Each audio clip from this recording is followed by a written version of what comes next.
સુરતમાં રત્ન કલાકારો માટે જાહેર કરાયેલ પેકેજને કોંગ્રેસ નેતા દર્શન નાયકે મજાક સમાન ગણાવ્યું। સુરતમાં રત્ન કલાકારો માટે જાહેર કરાયેલા સરકારી પેકેજને લઈને કોંગ્રેસના નેતા દર્શન નાયકે સવાલો ઉઠાવ્યા છે। તેમણે આ પેકેજને મજાક સમાન અને દુઃખદાયક ગણાવ્યું છે, કારણ કે રત્ન કલાકારોના આંકડા વિના અને તેમની જરૂરિયાતો સમજ્યા વિના આ પેકેજ જાહેર કરવામાં આવ્યું છે। તેમણે જણાવ્યું કે આ પ્રકારની ઉતાવળમાં કરવામાં આવેલી જાહેરાત રત્ન કલાકારોની હાલતને ધ્યાનમાં રાખીને યોગ્ય નથી। કોંગ્રેસી સરકારને રત્ન કલાકારો માટે એક સશક્ત બોર્ડની રચના કરવાની અને તેમના માટે લઘુત્તમ મહેનતાણું નક્કી કરવાની માંગ કરી છે। તેમણે જણાવ્યું કે આ પગલાં રત્ન કલાકારોના હક અને કલ્યાણ માટે મહત્વપૂર્ણ છે।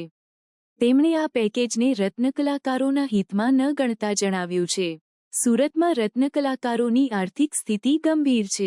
લોકડાઉન અને કોરોના મહામારીના કારણે અનેક રત્ન કલાકારોના પરિવારોને આર્થિક મુશ્કેલીઓનો સામનો કરવો પડી રહ્યો છે।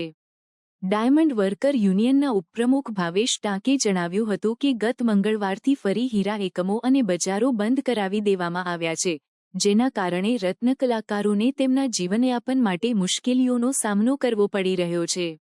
આ સંજોગોમાં કોંગ્રેસી સરકારને રત્ન કલાકારો માટે યોગ્ય સહાય અને સહાયતા પ્રદાન કરવાની માંગણી કરી છે। તેમણે જણાવ્યું કે રત્ન કલાકારોના હિતમાં યોગ્ય પગલાં લેવામાં આવવા જોઈએ, જેથી તેમની આર્થિક સ્થિતિ સુધરી શકે અને તેઓને યોગ્ય જીવનયાપન મળી શકે। ગુજરાતમાં છેલ્લા 30 વર્ષથી વધુ સમયથી ભારતીય જનતા પાર્ટીનું શાસન છે અને ગુજરાતમાં અને ખાસ કરીને સુરતમાં જે હીરા ઉદ્યોગ છે એ વિશ્વમાં એની નામના કમાયેલો ઉદ્યોગ છે। એના થકી અબજો રૂપિયાનું હુંડિયામાં ભારત સરકારને અને રાજ્ય સરકારને પણ ટેક્સના રૂપમાં મળતી આવેલું છે, પરંતુ હાલમાં છેલ્લા 2 વર્ષથી આ હીરા ઉદ્યોગમાં મંદીનો માહોલ છે અને એનો સીધો કોઈ ભોગ બન્યો હોય તો આ રત્ન કલાકાર એનો ભોગ બન્યા છે અને એના કારણે ગમે ત્યારે હીરાના વેપારીઓ એને રત્ન કલાકારના કારખાનામાંથી છૂટા કરી દેવામાં આવે છે। એનો પગારોમાં પણ 30 થી 40% જેટલો ઘટાડો કરી દેવામાં આવે છે। આ અનુસંધાનમાં છેલ્લા ઘણા સમયથી સુરતનું ડાયમંડ યુનિયન આની લડત ચલાવતી હતી। અમોર દ્વારા પણ સુરત શહેર કોંગ્રેસ સમિતિ દ્વારા પણ આ લડતના ભાગરૂપે અમારા પ્રદેશ પ્રમુખશ્રીએ પણ રાજ્ય સરકારમાં, કેન્દ્ર સરકારમાં વારંવાર રજૂઆત કરી હતી।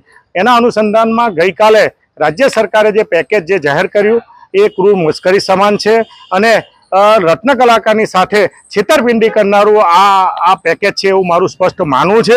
જે એના ધારાધોરણો નક્કી કરવામાં આવ્યા છે એ ધારાધોરણો અંતર્ગત કોઈ પણ રત્ન કલાકારને આનો લાભ મળે એવો દેખાઈ આવતો નથી। સરકાર પાસે અમારી જે માંગણી હતી કે પેલું રત્ન કલાકાર બોર્ડ મળવું જોઈએ, રત્ન કલાકારને લગતી જે કોઈ સુવિધા હોય એનો પગાર વધારાની બાબત હોય, પીએફની બાબત હોય, ગ્રેજ્યુટીની બાબત, આ પ્રકારનું લેબર દ્વારા એની નોંધણી થવી જોઈએ અને પછી એના આધારે એના પેકેજનો લાભ મળવો જોઈએ। પરંતુ આ રાજકીય રીતે લાભ લેવા માટે તાત્કાલિક અસરથી કોઈ પણ જાતના અભ્યાસ કર્યા વિનાનું જે આ પેકેજ જાહેર કર્યું છે એ પેકેજ મશ્કરી સમાન છે। અમે એને વખોડીએ છીએ અને આવનારા દિવસોમાં કોંગ્રેસ પક્ષ વતી જે જગ્યાએ જે કંઈ પ્રકારની રત્ન કલાકારના હિતમાં લડત ચલાવવાની હોય એ માટેની અમારી તૈયારી છે।